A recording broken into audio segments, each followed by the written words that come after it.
Hello दोस्तों, welcome to my YouTube class. दोस्तों, मैं सोनू सर आपके सामने दोबारा हाजिर हूँ एक नए और ज़बरदस्त कंटेंट के साथ में। दोस्तों, मैंने आपसे प्रॉमिस किया था कि मैं एसएससी एमटीएस का बैच लेकर आऊँगा। ये बैच कंटिन्यू चल रहा है। पर डे हम एक नया सेट कंप्लीट करते हैं और आज जो हम चर्चा करने जा रहे हैं सेट नंबर 47 पे चर्चा करेंगे। एक चीज़ मैं आपको बता दूँ, जितने भी बड़ी-बड़ी क्लासेस पर आपको पेड कोर्स में पढ़ाया जाता है बड़ी-बड़ी फीस लेकर और लिख देते हैं मात्र 999 रुपए, मात्र 1999 रुपए, ओनली 99 रुपीज़। अरे भैया, ऐसा कुछ नहीं देना आपको। मेरी सारी क्लासेस फ्री हैं आप लोगों के लिए। बस हम ये चाहते हैं कि आपका जिस दिन सिलेक्शन हो, कमेंट बॉक्स में हमको सिर्फ अपना नाम लिखकर दे देना कि सर जी आपने पढ़ाया और हमारा सिलेक्शन हो गया। बस इसी एक बात के लिए तरस रहा हूँ बस मैं, और कुछ नहीं चाहिए। बाकी उस परमात्मा की बहुत कृपा है, नहीं भी चलेगा यूट्यूब, टेंशन नहीं लेना, भगवान की कृपा से बहुत है हमारे पास में। बस हम एक चीज़ के लिए तरसते हैं कि बच्चा जब आए, स्टूडेंट जब पढ़े, तो मेरे चैनल पे वो कमेंट में लिख कर जाए, सर जो आपने पढ़ाया वही चीज़, उसी तरह का कंटेंट देखने को मिला। बस हम यही चाहते हैं आपसे। और बस चैनल को लाइक कर देना भैया, लाइक कर दो। आपका लाइक ही हमारे लिए सबसे बड़ा गिफ्ट है हमारे लिए। तो आपको बता दें, रोज़ाना रात को 9 बजे क्लास रहती है। और एक ज़रूरी चीज़, मैं अपनी क्लासेस में फालतू बकवास नहीं करता, इधर-उधर के चीज़ों पर डिस्कशन नहीं करता। मेरे को मालूम है एग्ज़ाम के अंदर केवल एक क्वेश्चन आता है और एक उसके आंसर्स आते हैं। अगर आपको एग्ज़ाम का क्वेश्चन आ रहा है और उसके आंसर्स आ रहे हैं, तो ठीक है। तो आपका पढ़ाना और हमारा पढ़ाना, आपका पढ़ना सफल हो गया, आपको नौकरी मिल गई। बाकी सब फालतू बकवास है, ऊल-जूल, ये वो, फलान-ढिकान, यहाँ पढ़ लीजिए, वहाँ पढ़ लीजिए। आपका जहाँ मन करे, जहाँ से आपको समझ में आए, आप वहाँ से पढ़िए। देखिए, आप जानते हैं आपके अंदर क्या कमी है और आप जानते हैं आपके अंदर क्या स्ट्रेंथ है। तो स्ट्रेंथ से आगे बढ़िए, कमी को भी खत्म करके उसको भी ताकत बनाइए। तो चलिए, आज सेट नंबर 47 की चर्चा होगी। बिना समय गवाए क्वेश्चन नंबर 1 पर आते हैं। क्वेश्चन 1 क्या कह रहा है? We have invited our friends for a dinner. देखिए, मैं आपको एक चीज़ बता दूँ, कभी भी फूड आइटम आ जाए, क्या आ जाए? फूड आइटम आ जाए।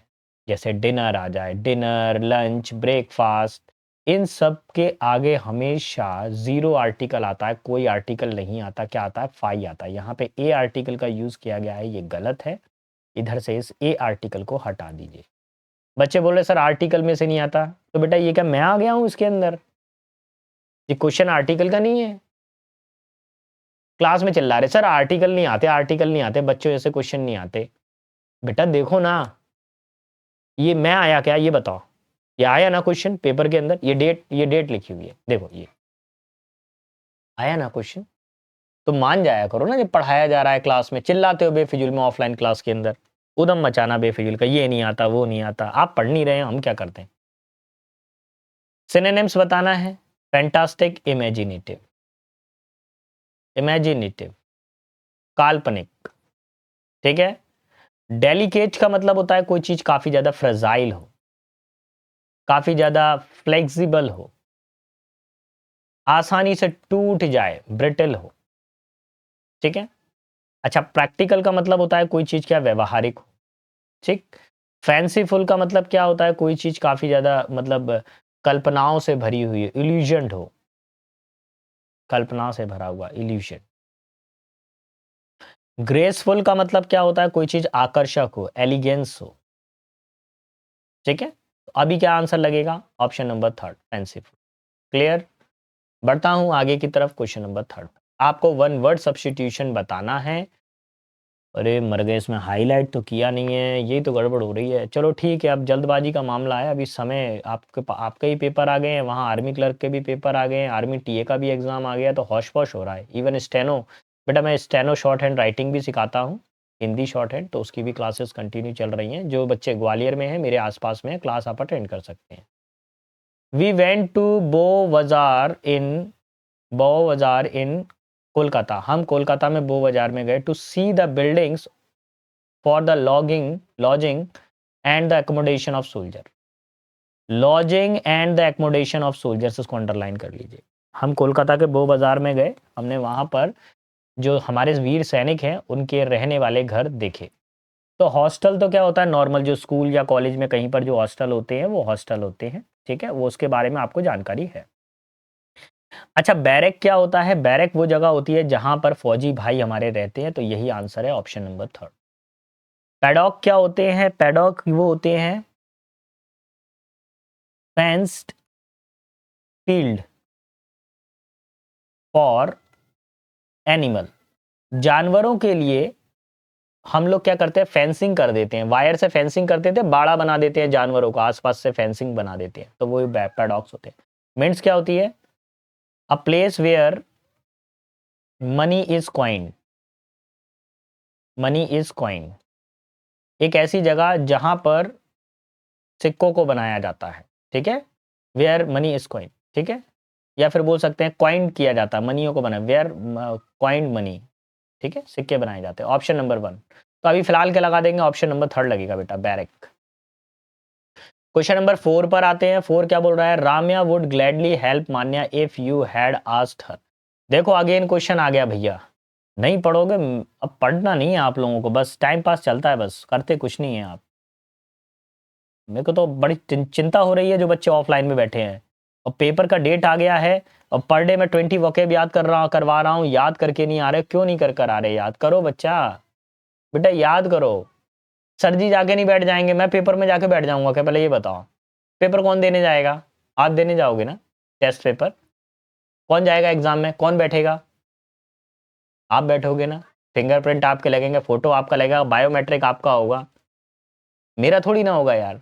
मैं अपना पेपर दूंगा, आप अपना दीजिए, मैं अपने हॉल में बैठूंगा, आप अपने हॉल में बैठना। पढ़ना पड़ेगा, पढ़ोगे नहीं तो कुछ नहीं होना। और सपने देखते रहते हो, जॉब जॉब जॉब, क्लास में चिल्लाते हो सर नौकरी कब लगेगी, नौकरी कब लगेगी। पढ़ते हो नहीं तो आप लोग, ठीक है। अब बराबर के बच्चों में ज़्यादा ही क्या कहूँ, आप सब समझदार हैं। देखिए बेटा, मैं इधर पे समझाने की कोशिश करता हूँ आपको। यहाँ पे देखिए एक फॉर्मूला मैंने ड्रॉ किया है, इफ़ आ गया सर जी, इफ़ आ गया सर जी, आपको शुरुआत में इफ़ लगा दिया, यहाँ पे तो बीच में इफ़ आ रहा है, टेंशन ना ले। कभी कभार ये इफ़ बीच में भी आ सकता है। इफ़ सब्जेक्ट आ गया, ऐड आ गया, वर्ब की थर्ड फॉर्म आ गई और ऑब्जेक्ट आ गया। क्या ये यहाँ तक सारी चीज़ें फुलफिल कर रहा है? बिल्कुल कर रहा है। अब जो सेकंड वाला पार्ट था उसको फर्स्ट पे रख दिया। राम्या सब्जेक्ट हो गया, वुड आपका वर्ब हो गया, यहाँ पे ग्लैडली एडवर्ब हो गया। अब यहाँ पे सीधा हेल्प आ रहा है वर्ब की फर्स्ट फॉर्म, लेकिन हमको क्या चाहिए? वुड के बाद में हैव प्लस V3 चाहिए। हैव प्लस V3 ढूंढिए कहाँ पर आ रहा है, इसमें आ रहा है? नहीं आ रहा। सेकंड वाले में तो विल आ रहा है, नहीं आएगा। थर्ड वाले में वाज आ रहा है, नहीं आएगा। फोर्थ वाले में देखिए वुड हैव हेल्प्ड। हमारी सारी कंडीशंस फुलफिल हो रही हैं और यही होगा। फॉर्मूले को प्लीज नोट कर लेना आप लोग, है ना, नोट करिएगा ध्यान से। क्वेश्चन नंबर 7 पर आ जाइए। 7 क्या बोल रहा है? My old car was pressed into service as an emergency vehicle for my ailing grandmother. देखिए यहाँ पर जो स्टेटमेंट पूछा गया है, इसमें बोला गया है प्रेस्ड इनटू सर्विस का मतलब होता है किसी भी चीज को किसी खास उद्देश्य से या स्पेशली उसको यूज किया जाए, ठीक है, जब उसकी जरूरत है तब उसका यूज किया जाए। तो क्या बोल रहे हैं कि मेरी जो पुरानी कार है उसको मैंने इमरजेंसी व्हीकल के रूप में यूज करना शुरू कर दिया है अपनी मेरी जो दादी माँ है, बीमार दादी माँ के लिए। तो देखिए, आस्किंग फॉर स्पेशल मेंटेनेंस, कोई स्पेशल मेंटेनेंस करवाना गाड़ी के अंदर, नहीं। Use to take someone to hospital, किसी को हॉस्पिटल ले जाना, ये भी नहीं। Cared for by old people, दूसरे बूढ़े लोगों के द्वारा ध्यान रखा जाना, नहीं। To use for a particular purpose when a special need of occurrence. मान लीजिए किसी के घर में अगर कोई बीमार हो जाता है तो जरूरी है कि एम्बुलेंस आएगी तभी लेके जाएंगे? अरे भैया अपनी गाड़ी निकालते हैं, जिनके पास में 4 व्हीलर है वो 4 व्हीलर निकालते हैं, जिन पे 4 व्हीलर नहीं है वो ऑटो कर लेते हैं। ऑटो नहीं होता तो कई लोग अपने स्कूटर पे बैठा के ले जाते हैं, है ना। और मरीज थोड़ा ठीक ठाक है तो भैया साइकिल पे बैठा के ले गए। तो वो सिचुएशन पे डिपेंड करता है। Option one. क्वेश्चन नंबर 6 पर आइए। नो एरर आपको बतानी है। Mohan is still confused about higher study. Mohan क्या है? अभी भी अपनी उच्च पढ़ाई के मामले में क्या है? कंफ्यूज्ड है। नो एरर, कोई एरर नहीं है, अलग से उसमें दिमाग ना लगाएं आप लोग, और मुझे भरोसा है आप लोगों ने एरर निकाल ली होगी। क्या है ना, एसएससी का पेपर देते देते दिमाग में इतनी एरर लग गई हैं, इतनी एरर लग गई हैं माइंड के अंदर कि जो माइंड है ना वो हर चीज में एरर ढूंढता है। ऐसा हो गया दिमाग, ऐसा दिमाग हो गया घन चक्कर जैसा।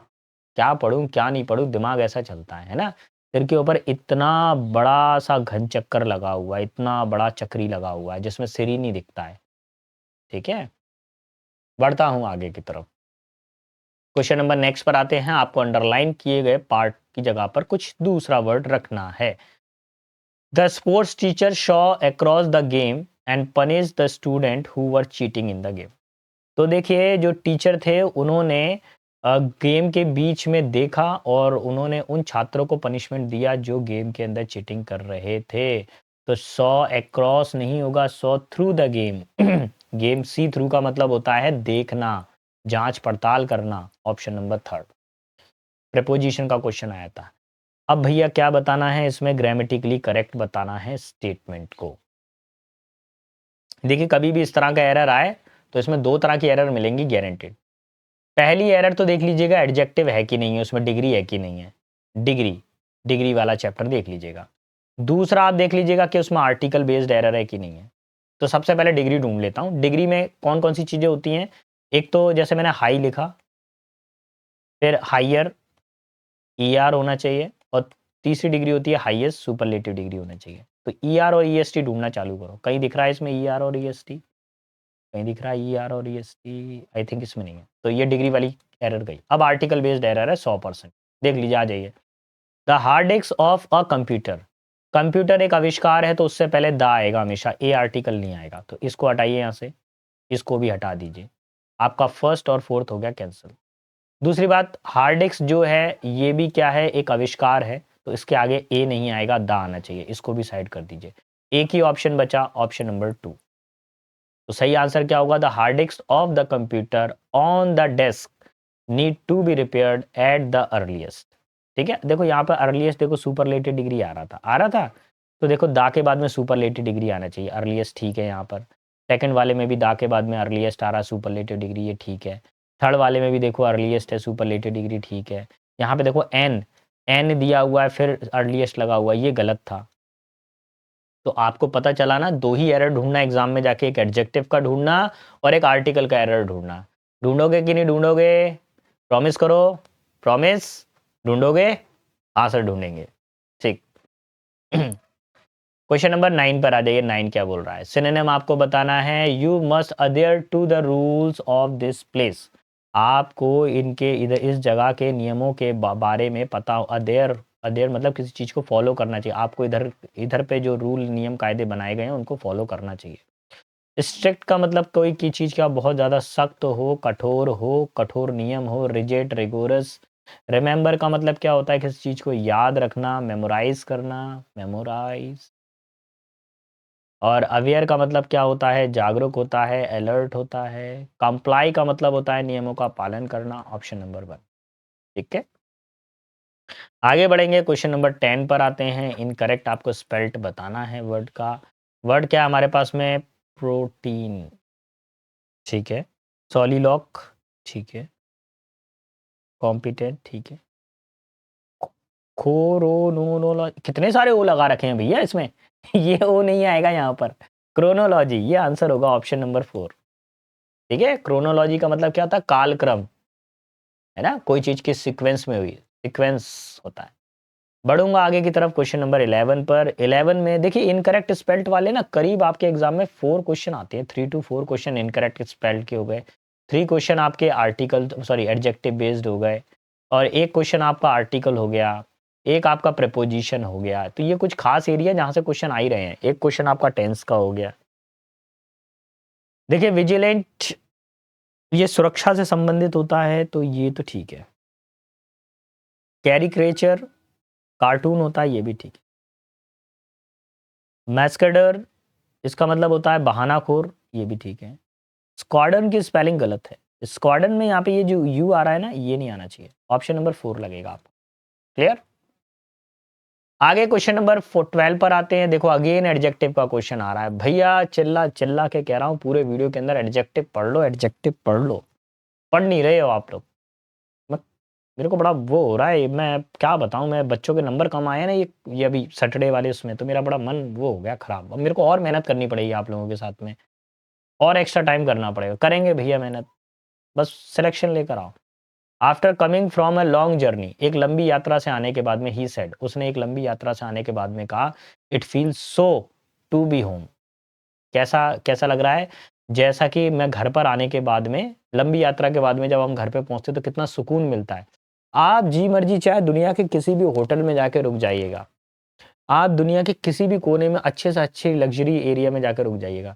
लेकिन जो आपका घर है, चाहे भले ही उसपे एक टीन डला हुआ हो, चाहे घर की छत खराब हो, चाहे एक कमरे का घर हो, वो आपको स्वर्ग जैसा लगता है। क्योंकि आपकी बहुत सारी मेमोरीज़, बहुत सारी लाइफ़ उससे जुड़ी होती है। तो 100 के बाद में हमेशा कौन-सी डिग्री आती है बेटा? पॉज़िटिव डिग्री आती है। तो बेटर नहीं होगा, मच गुड नहीं होगा, क्या आ जाएगा? गुड हो जाएगा। अच्छा, कुछ-कुछ जगहों पे इसको बेटर से भी बताया जा सकता है। आप लोगों के हिसाब से answer so better to be home होना चाहिए। लेकिन सो के बाद में ना इंग्लिश के अंदर ना जो एसएससी फॉर्मेट है वो ये कहता है कि सो के बाद में पॉजिटिव डिग्री लगाइएगा, इसलिए मैंने पॉजिटिव डिग्री का यूज़ किया, यही आपका आंसर रहने वाला है। क्वेश्चन नंबर 19 पर 13 पर आ जाता हूँ, 13 में क्या बताना है मेरे को? एंटोनिम बताना है। देखिए पीक्वेंट का मतलब होता है कोई चीज़ काफ़ी ज़्यादा तीखी हो, स्पाइसी हो। डिलेक्टेबल का मतलब क्या होता है? जो मन को खींच ले, कैप्टिवेटिंग। डिलीशियस का मतलब होता है कोई चीज़ काफ़ी ज़्यादा डिलीशियस हो, टेस्टी हो। ब्लैंड का मतलब क्या होता है? टेस्टलेस, जिसमें कोई टेस्ट ना हो। और बिटर का मतलब क्या होता है? कोई चीज़ कड़वी हो, कोर्स हो, ठीक है? कोर्स हो कोई, कड़वापन हो। तो अभी क्या करेंगे? आंसर बताइए। कोई चीज़ स्पाइसी है, आपका आंसर क्या होना चाहिए? स्पाइसी है, तो दूसरी चीज़ क्या होनी चाहिए भैया?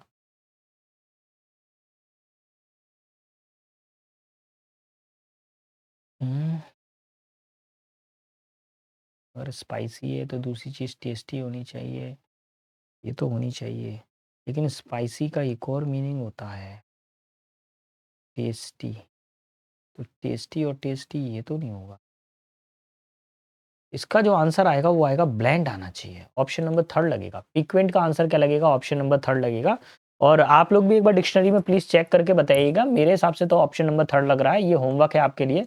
एक बार आप भी ज़रूर चेक कीजिएगा, मैं भी चेक करूँगा। फिलहाल तो अभी मैंने आंसर नंबर 3 टिक किया। अगर कुछ गड़बड़ होगी तो मैं नेक्स्ट वीडियो के अंदर इसके बारे में क्लियरेंस और कर दूँगा। अभी मेरे हिसाब से तो ऑप्शन नंबर 3 होना चाहिए। इसको चेक करके और देख लेंगे। क्वेश्चन नंबर 14 पर आते हैं। 14 क्या बोल रहा है? The manager had throne up the drunk people sitting inside the office premises. Manager ने जो आदमी दारू पिए हुए था, उस आदमी को जो ऑफिस के अंदर, मैनेजर ने ऑफिस के अंदर जो आदमी शराब पिए हुए बैठा हुआ था, उसको बाहर फेंक दिया, उसको बाहर कर दिया। देखिए, जब बात आती है थ्रो अप, तो थ्रो अप का मतलब हो जाता है वोमिट कर देना, उल्टी कर देना। तो उल्टी की बात तो है ही नहीं है। उसने क्या किया? उसको बाहर फेंक दिया है, तो थ्रो आउट कर दिया है कि भैया अब तुम बाहर जाओ। ठीक है? Option number 2। बढ़ते हैं आगे की तरफ क्वेश्चन नंबर 15 पर। इनकरेक्ट स्पेलिंग बतानी है, आसान से पता चल रहा है। गेस्चर ठीक है, कल्चर ठीक है, लेक्चर ठीक है, क्या पोस्चर ठीक है? पोस्चर की स्पेलिंग गलत है। पोस्चर की स्पेलिंग ये होती है, सब में देखो चर लगा हुआ है, चर चर चर। ऑप्शन नंबर 4 आंसर होगा। ठीक है? क्वेश्चन नंबर 16 पर आते हैं। 16 में एंटोनिम आपको बताना है बेटा। फैब्रिकेट, फैब्रिकेट का मतलब होता है किसी चीज़ का निर्माण करना, बिल्ड करना। अच्छा, फैसिनेट का मतलब क्या होता है? किसी चीज़ को सजाना, एडोर्न। फ्लोरल का मतलब क्या होता है? फ्लावर। और गारमेंट्स का मतलब तो पता ही होगा, कपड़े या ड्रेस कह सकते हैं आप। कंस्ट्रक्ट का मतलब होता है किसी चीज़ का निर्माण करना, तो यही इसका आंसर है, option number 1। Clear? Question number next 17 पर आते हैं। आपको सिनोनिम बताना है। वर्ड है आपके पास में ग्रेगेरियस। अच्छा, ग्रेगेरियस का मतलब क्या होता है? ऐसा व्यक्ति जो ग्रुप में रहता हो, जो सिविल हो, मतलब पढ़ा लिखा हो, मतलब सामाजिक तौर पे रहता हो, सिविल हो। इंट्रोवर्ट का मतलब क्या होता है? जो किसी से बातचीत कम करता हो, शाई हो, इंट्रोवर्ट हो, है ना, शर्मीला टाइप का हो। आइसोलेट का मतलब होता है अकेला कर देना, अलोन। रिजर्व्ड का मतलब क्या होता है? किसी के लिए कोई सीट हम रिजर्व कर देते हैं ना। अच्छा, रिजर्व का मतलब एक और ये भी होता है, रेटिसेंट, कम बोलने वाला भी होता है। और सोशिएबल का मतलब क्या होता है? सामाजिक। तो यही इसका आंसर है, option number 4। Next question number 18 पर आते हैं। 18 क्या बोल रही है? The company decided to fresh up its outdated technology and embrace innovation. देखिए कंपनी ने फैसला लिया है कि अपनी पुरानी जो आउटडेटेड जो टेक्नोलॉजी है उसको क्या करेगी, हटा देगी और नई जो टेक्नोलॉजी को अपनाएगी। तो क्या करेगी, फेस अप नहीं फेस आउट। फेस आउट का मतलब होता है उस चीज को हटाकर नई टेक्नोलॉजी को अपना लेना। Option number 4। क्वेश्चन नंबर 19 पर आऊंगा बेटा। देखिए अगर आपको हमारा पढ़ाना पसंद आ रहा है और आपको लग रहा है कि सर केवल वही चीज़ें पढ़ा रहे हैं जो एग्जाम के अंदर आ रही हैं, सर हमारा बिल्कुल भी टाइम वेस्ट नहीं कर रहे हैं, सर वीडियो में फालतू बकवास नहीं कर रहे हैं, सर केवल क्वेश्चन और उसके आंसर्स या उसके सॉल्यूशंस पे चर्चा कर रहे हैं, अगर ये चीज़ आपको हमारी पसंद आ रही है तो प्लीज़ चैनल को लाइक शेयर सब्सक्राइब ज़रूर करिएगा। मैं इसी तरह का कंटेंट आपके लिए रोजाना लाता रहूँगा। आज जो है सेट नंबर 47 हुआ है, कल मैं आपके लिए सेट नंबर 48 लाने वाला हूँ। चलिए तो शुरू करेंगे यहाँ पे 19 को। अ वर्ड, नंबर और other figure that looks the same when viewed और रोटेट अपसाइड डाउन। देखिए कोई ऐसा शब्द या कोई ऐसी इमेज जो सीधा करने पर या उल्टा करने पर एक ही समान दिखाई दे। जैसे ये बॉक्स है, ठीक है, ये इसका अप साइड है, ये इसका डाउन साइड है। अब इस बॉक्स के अंदर मैंने देखो एक इमेज बना दी सर्कल। अब इस सर्कल को आप इधर से देखोगे ना तो भी आपको ऐसे ही सर्कल दिखाई देगा, आप इधर से जाके देखोगे तो भी सर्कल दिखाई देगा। अब आप इसको क्या कर दीजिए, रोटेट कर दीजिए। रोटेट कर दिया आपने तो भी सर्कल दिखाई दे रहा है। तो ऐसी कोई इमेज जो सभी जगह से एक जैसी दिखाई दे तो उसको क्या बोलते हैं, एम्बीग्राम। एम्बी का मतलब क्या होता है, दो। क्या होता है, दो। तो दोनों साइड से अपसाइड डाउन उल्टा पुल्टा कर देंगे दोनों साइड से तो भी दिखाई देगी। और ग्राम का मतलब क्या होता है, डायग्राम होता है। ठीक है। एलिट्रेशन का मतलब होता है किसी चीज का रिपीटेशन होता है। अच्छा हिंदी में आपने सुना अनुप्रास अलंकार, तो ये वही होता है एलिट्रेशन, अनुप्रास अलंकार। एनाग्राम के अंदर क्या होता है कि अगर कोई नया शब्द बनाया जाए, एक शब्द से कोई नया शब्द बनाया जाए तो उस नए शब्द को बनाते समय अंदर आने वाले लेटर की स्थिति को पलट देना, आपस में स्थिति को बदल देना, तो वो क्या कहलाता है हमारे पास में, एनाग्राम कहलाता है। यानी वर्ड तो वही रहेंगे, लेटर्स तो वही रहेंगे, कोई नया लेटर बना दिया जाएगा उल्टा पुल्टा कर कर। जैसे कोई अगर वर्ड याद आ जाए तो फिर मैं आपको बताऊं, मेरे को तो भाई खुद भी कोई ऐसा वर्ड प्रॉपरली, सोनू कौन सा वर्ड हो सकता है। हम्म, अब एट द मोमेंट तो कोई भी वर्ड याद नहीं आ रहा है, लेकिन मैं कर सकता हूँ। कोई Sonu, it, big, tick, tick out. देखिए अभी तो मेरे को बेटा कोई भी ऐसा वर्ड नहीं है। देखो हाँ देखिए, शायद शायद शायद शायद शायद बिल्कुल कर सकता हूँ। ये आ गया टू। टू का मतलब होता है दो, और ये होता है टो। टो का मतलब होता है गाड़ी को खींच कर लेके जाना। देखिए टू का मतलब हो गया, ये हो गया काउंटिंग, ये हो गया टो, ये गाड़ी को खींच के लेके जाना होता है, ड्रैग करके लेके जाना होता है। तो अभी देखो वर्ड वही है, तीन ही लेटर हैं, लेकिन वर्ड्स को क्या कर दिया मैंने, शफल कर दिया है। तो ये क्या कहलाता है, एनाग्राम कहलाता है। और बेटा ये फोर्थ वाला जो लेटर है, इसके अंदर क्या होता है, एनाडाइपोलिसिस का मतलब क्या होता है, किसी चीज का डबलिंग हो जाना, डबल बैक। देखो मैं आपको एक चीज बताऊं, ये सारे ही वर्ड नए आए हैं आपकी बार एमटीएस के अंदर। ठीक है। तो अब जरा डबल बैक का मतलब क्या होता है समझिएगा। एक छोटा सा एग्जाम्पल आपके सामने पुट कर रहे हैं। Example, when I give, comma, I give my self. जब भी मैं अगर कुछ देता हूं तो सबसे पहले मैं स्वयं को देता हूं। तो गिव वर्ड आया है, फिर ये सेम वर्ड गिव आया है। देखिए इसी गिव वर्ड का दोबारा से यूज किया गया है। तो किसी सेंटेंस में एक ही वर्ड का दोबारा से यूज किया जाए तो उसको क्या बोला जाता है, एनाडाइप्लोसिस कहलाता है। अब इतने सारे वर्ड आ गए, एक बार फिर से देखिए। एम्बीग्राम कौन सा होता है, जिसमें आप इमेज को उल्टा पुल्टा करोगे एक जैसा दिखाई देगा, एम्बीग्राम। एलिट्रेशन में क्या होता है, किसी चीज का रिपीटेशन होता है, अनुप्रास का होता है। एनाग्राम क्या होता है, एनाग्राम में वो सिचुएशन होती है, वर्ड वही रहेगा लेकिन वर्ड को शफल करने पर उसका एक नया वर्ड बन जाएगा। एनाडोप्लोसिस का मतलब क्या होता है, वर्ड रहेगा, उस वर्ड को यूज करना, सेम वर्ड को बार बार किसी स्टेटमेंट में यूज करना। सर जी कौन सा आंसर टिक लगा दें, ऑप्शन नंबर 1 लगा दीजिए। क्वेश्चन 20 पर आते हैं। 20 क्या बोला है, the negotiation reached a point where both parties have to confront the consequence of their actions and make tough decision.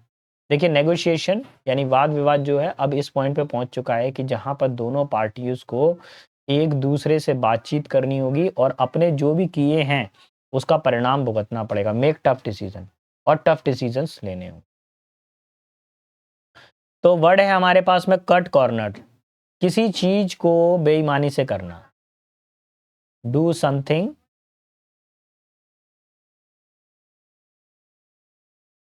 Dishonestly. Gate cold field का मतलब क्या होता है, लूज करेज, यानी कि जो है लॉस करेज, मतलब हार मान जाना या साहस टूट जाना किसी का, अंतिम जब लड़ाई चल रही हो और एट द लास्ट मोमेंट पे क्या हो, सांस छूट जाना या हार मान लेना। ब्रेक अ लेग का मतलब होता है किसी को गुड लक बोलना, बेस्ट ऑफ लक। अगर किसी को आप बेस्ट ऑफ लक बोलोगे तो समझ जाएगा। अगर आपने बोला ना ब्रेक अ लेग, इसका मतलब होता है पैर तोड़ देना, टांग तोड़ देना। अगर किसी लड़की को बोला ना, लड़की ने बोला ब्रेक अ लेग, तो इसका मतलब लड़का तो यही समझेगा तुम्हारी टांग तोड़ दूंगा, है ना। और खासकर हमारा तो भैया ग्वालियर का एरिया लगता है, हम तो ग्वालियर में है, भिंड मुरैना ग्वालियर मध्य प्रदेश में सबसे फेमस जगह चंबल, हम तो भैया चंबल के हैं। तो हमारे यहाँ पर अगर किसी ने ब्रेक अ लेग बोला ना, तो उसका मतलब पैर ही तोड़ देना है है ना। और बंदूकों का शौक तो हमारे यहाँ बहुत ही है भैया, शादी वादी हो तो बंदूक नहीं चले तो मजा ही नहीं आता हमारे यहाँ तो। Face the music, face the music का मतलब क्या होता है, आलोचना को सहन सहन करना, तो फेस क्रिटिसाइज, फेस क्रिटिसाइज। तो एरिया का डिफरेंस होता है, लेकिन फिर भी आज भी हमारे यहाँ पर अगर आप आएंगे तो बहुत सेफ एरिया है, बिल्कुल ना घबराएं। वो गए जमाने चंबल के डाकू वाले, है ना, गाने आते रहते हैं नए नए, तो वो गानों की तरफ ना जाएं आप। ग्वालियर में आइए, ग्वालियर के अगर आदमी, अगर ग्वालियर का बंदा अगर नौछावर करने पे आता है तो वो सब कुछ नौछावर कर देता है, दोस्त के लिए कुछ भी कर देता है वो। Option number 1। चलिए question number 40, question number paragraph पे नेक्स्ट पर आते हैं। मैं when it would seem, when it would seem, अरे भैया वैन क्या है, मैन लिखा हुआ है, लो यही तो है, तभी तो नहीं हो रहा सिलेक्शन। और क्यों नहीं हो रहा सिलेक्शन, मैन को वैन पढ़ रहे हैं, तभी सोनू सर का नहीं हो पा रहा। होगा बेटा सिलेक्शन, क्रैक कर दिया एक बार तो मैंने, मेरिट में लौटे आया हूँ। Man it would seem has dash arboreal app. Arboreal का मतलब पेड़ पौधों पे, वनस्पतियों पे रहने वाले। मानव क्या थे, पहले बंदर थे। बंदर कहाँ रहते थे, जंगल में रहते थे। वानर, वन में रहने वाले लोगों को क्या बोला जाता है, वानर, ठीक है। तो आर्बोरियल ऐप, अभी क्या करेंगे यहाँ पर, क्या इसका आंसर असेंडेड होगा, नहीं। असेंडेड का मतलब ऊपर की तरफ चढ़ाई करना। रिकमेंडेड मतलब किसी चीज का रिकमेंडेशन देना, किसी को एडवाइस करना, तो एडवाइस भी नहीं दे रहे हैं भैया यहाँ पर। एक्सटेंड का मतलब होता है किसी चीज को बढ़ा देना, स्प्रेड कर देना किसी चीज को, तो ये भी नहीं। डिसेंडेड का मतलब होता है वंश, क्या होता है, वंश होता है, तो यही होगा। तो हम क्या हैं, उन्हीं वानर की प्रजाति हैं। मानव क्या था, पहले वानर ही तो था। They lived a happy life in a tropical forest, वो क्या करते थे, खुशहाल जीवन जीते थे ट्रॉपिकल फॉरेस्ट में, वन जंगलों के अंदर। ईटिंग कोकोनट्स, कोकोनट्स खाते थे। व्हेन दे वर हंग्री, जब भूखे होते थे कोकोनट्स खाते थे। And throwing them at each other, और दोनों पे, एक दूसरे पे फेंकते थे। व्हेन दे वर नॉट, और जब वो भूखे नहीं होते थे, खाली बैठे रहते थे, तो मोबाइल तो होते नहीं थे उस टाइम पे, क्या होते थे, नारियल खाओ, दोस्त पे फेंक दो, खाओ, फेंक दो, यही तो काम होता था। और क्या काम होता था बाकी बाकी फ्री टाइम में फैमिली प्लानिंग, और कोई दूसरा काम ही नहीं होता था, है ना। They were dash occupied in gymnastic and acquired and dash which is which to us is truly dash. तो भैया वो जिमनास्टिक करते थे, कलाबाजियां करते थे। क्या करते थे, कलाबाजियां। तो क्या वो आधी आधी कलाबाजियां करते थे। बाइसेक्शनल का मतलब होता है आधा आधा, 50-50 वाला मामला। तो भैया ऐसा तो कोई मामला ही नहीं था 50-50 वाला। अच्छा, परपेचुअली का मतलब क्या होता है बताइए। परपेचुअल का मतलब होता है कोई चीज क्या हो, लगातार चल रही हो, कंटिन्यू चल रही हो, ठीक है, कंटिन्यू। अच्छा, प्रोफेशनली, वो प्रोफेशनल थे क्या उसमें, नहीं। कॉन्स्पिरेशनल, इसका मतलब होता है कोई साजिश करना, नहीं। आंसर होगा ऑप्शन नंबर 3, परपेचुअल्स। वो क्या थे, परपेचुअल्स थे। वो जिम्नास्टिक के अंदर बहुत ही ज़्यादा कंटिन्यू वो एक्सरसाइज वगैरह करते रहते थे। And acquired and dash which is